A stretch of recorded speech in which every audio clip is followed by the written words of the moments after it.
thought you were Divalicious Caroline. I am Divalicious, but I'm always Divalicious. It just happens to be that today is Caroline is packing for a family of 6 to go to the beach. And so... What?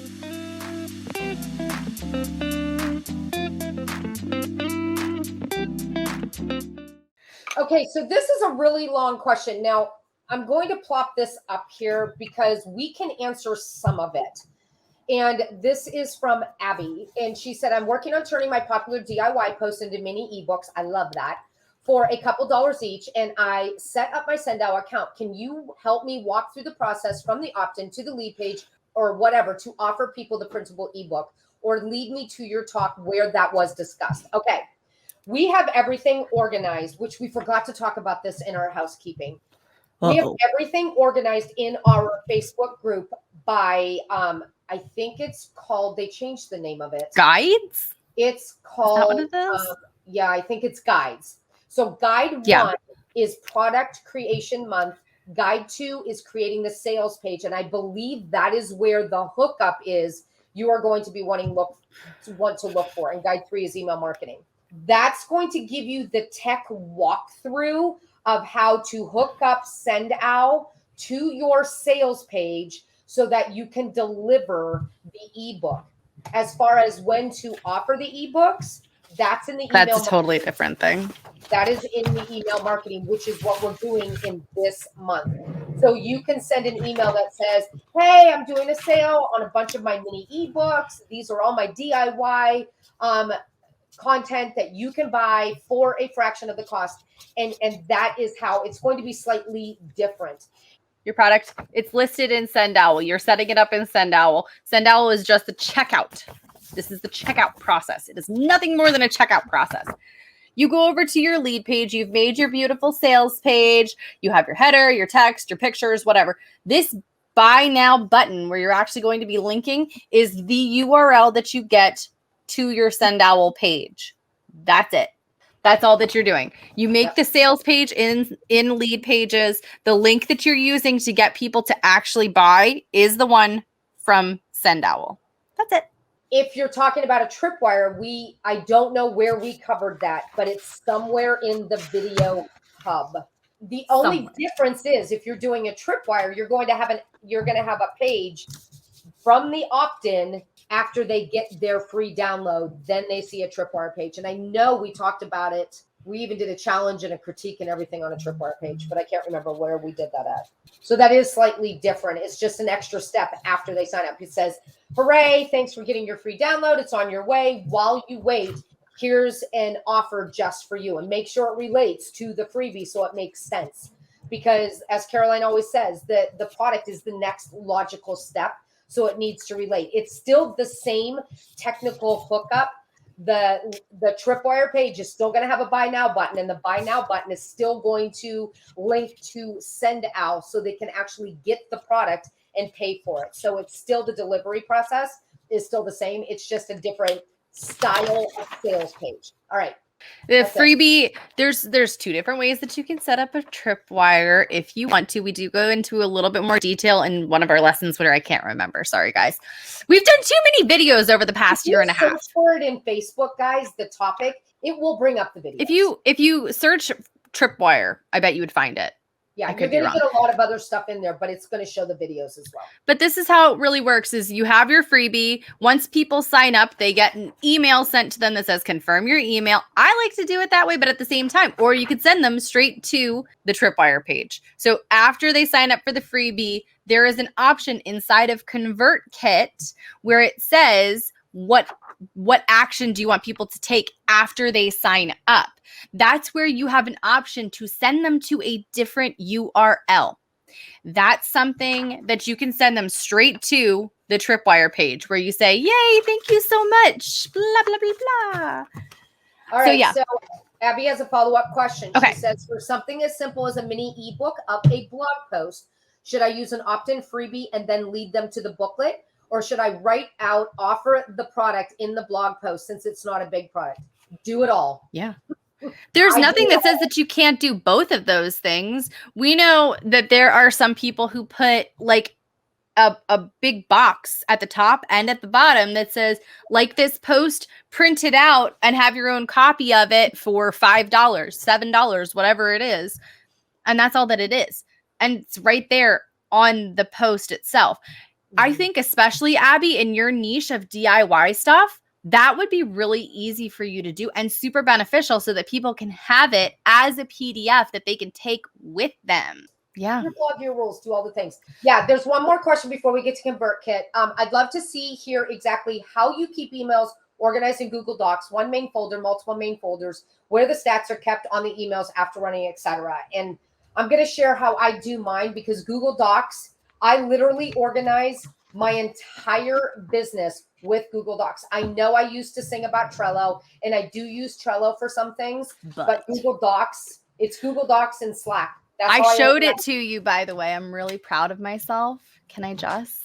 I showed you the world of Google Docs and Google Drive. I'm sorry, she did. She introduced me to Google Docs. I did. I was like, have you heard of our Lord and Savior Google Docs? And she's like, what's that? I'm like, ah!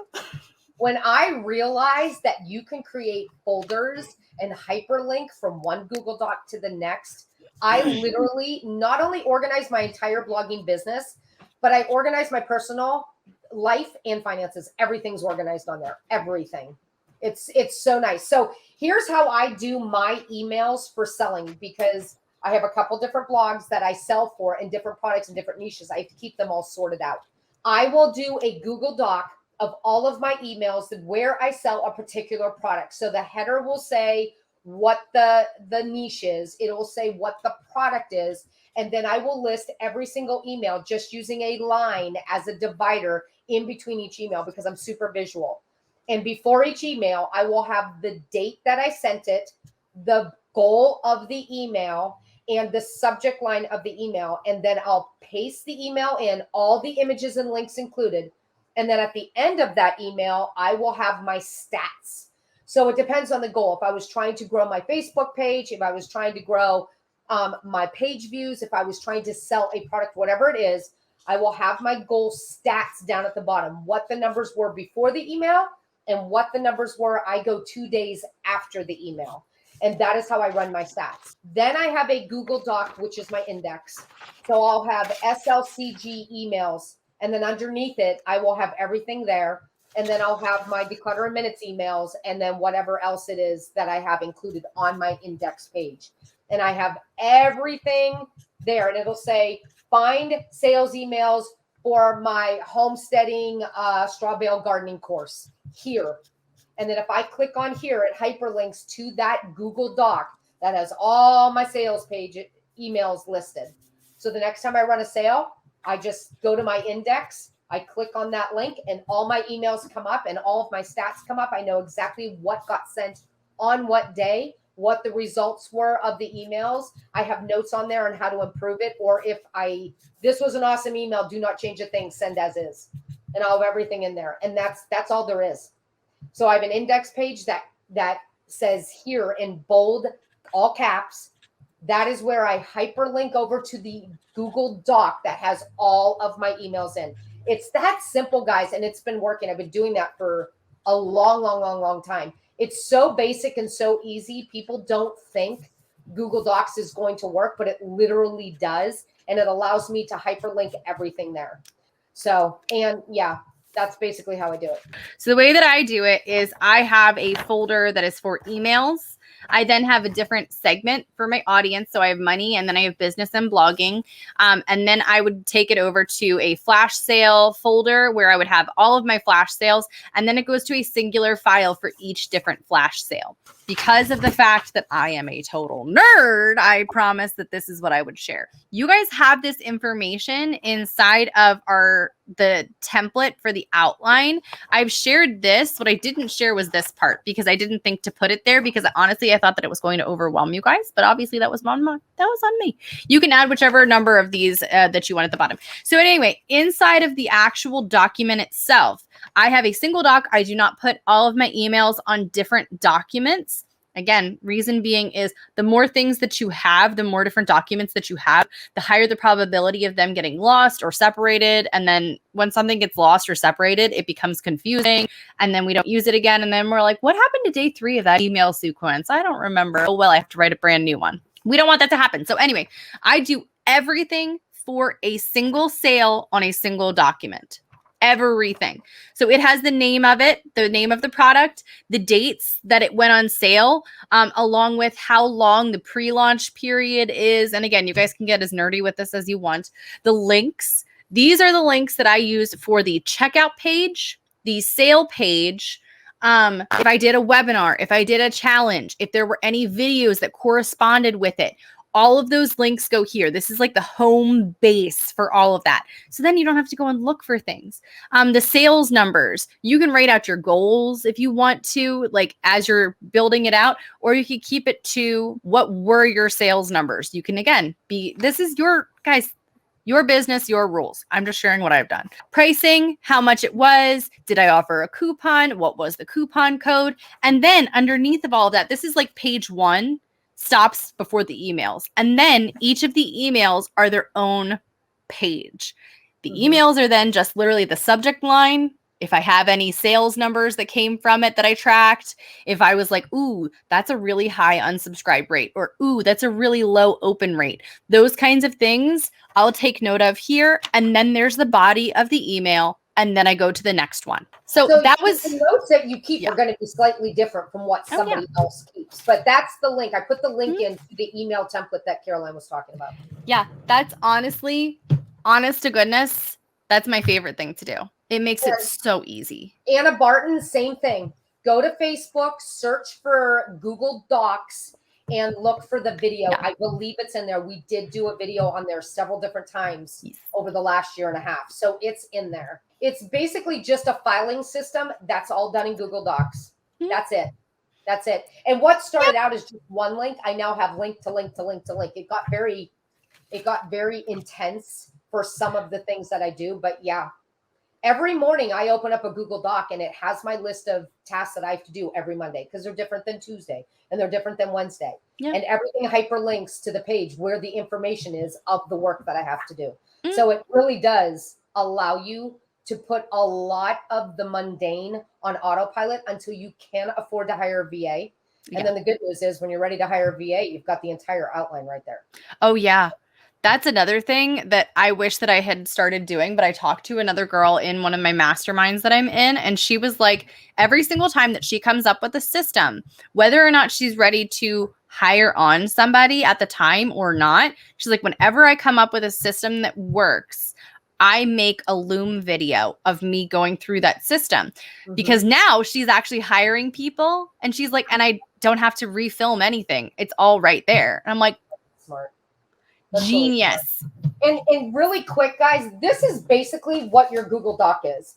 So you're going to have a Google Doc that says like utilities, and then you're going to hyperlink to the files that are inside of utilities. Yep. So it's just, that's all it is. It's a filing system. That's how we use it. I don't think anybody else does it this way, but it's massively it's mainly a filing system of all of your things that you do. And yes, Caroline gets 100% of the credit of this for me.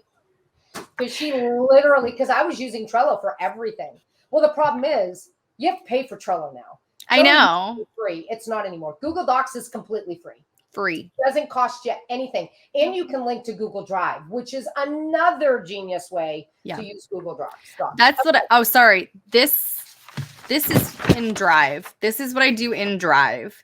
And it's for my Google Docs. And what also is really cool, by the way, inside of Drive, if you have spreadsheets at all, if anyone else is nerdy, hey, you can link. Yeah, you can link to all of it. So.